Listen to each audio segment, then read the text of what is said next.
Hello guys, আমি ঝুনু শুরু করছি নতুন মুনির ব্লগ নিয়ে। তো এখানে শ্বশুরবাড়ি চলে এসেছি আমি। তো আগের দিনই বললাম ভোর ভোর বেরোতে হয়েছিল আমাকে।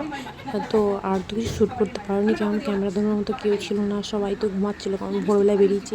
আমার শাশুড়ি মা আমাকে খাইয়ে দিচ্ছে, কারণ আজকে আমাকে এক ভাতেই খেতে হয় নাকি বলছে, এটাই নিয়ম। তাই মা আমাকে খাইয়ে দিচ্ছে। ছবি তোলা হচ্ছে, ভিডিও করছি, তো সব কিছু হচ্ছিলো ওখানে।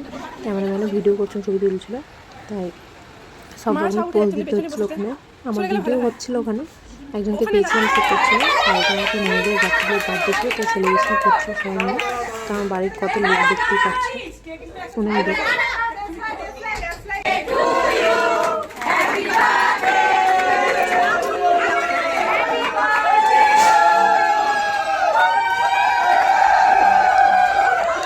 তো আমার বউ ভাত সকালবেলা রেডি হয়ে গেছি। তো এবার নিচে যাব টিফিন করতে একটু। তো লুচি, ঘুগনি আর মিষ্টি ছিল, দু রকম মিষ্টি ছিল। আমি একরকম মিষ্টি ছিল, মিষ্টি খেয়ে গা গুলাচ্ছিলো, মিষ্টি খেতে পারছিলাম না। তো আমার মেকআপ করবো জন্য আমার দিদি চলে এসেছিলো। তো আমার বরকে বললাম একটু ভিডিও করতে, দেখো নিচেরটাই করেছে, উপরটা কিছু করেননি এই ক্যামেরাম্যান আমার। তারপর এই যে পুরো লুক রেডি হয়ে গেছি। আমার ননদ আমাকে সাজিয়েছিল। তো এটা আমার ননদ, এই দিদি আমার মেকআপ করেও। এইরকম আমার রুমে কত লোক দেখো, তখন আমি যখন মেকআপ করছিলাম। ভাত কাপড়ের দায়িত্ব নিলাম, ভাত কাপড়ের দায়িত্ব নিলাম।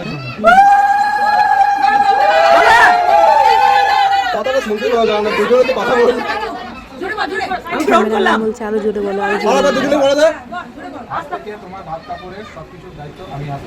সারা বছরের জন্য নিলাম, তুমি বলে গ্রহণ করলাম আমি।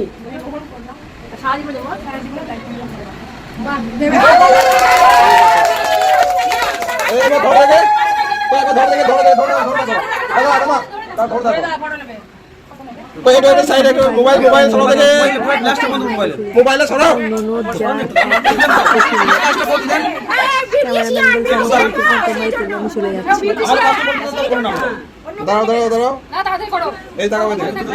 তারপর মা অনেক দুজনকে খাই দিল, এই যে পায়েসটা ছিল, পায়েসটা খাই দিল মা। ফুল কাকিমা বাদে সবাই আসছে, আমি ছাড়া।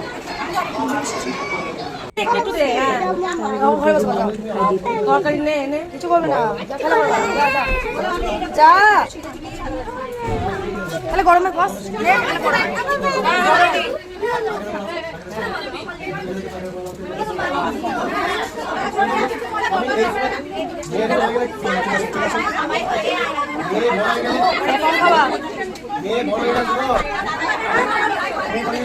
ক্যামেরা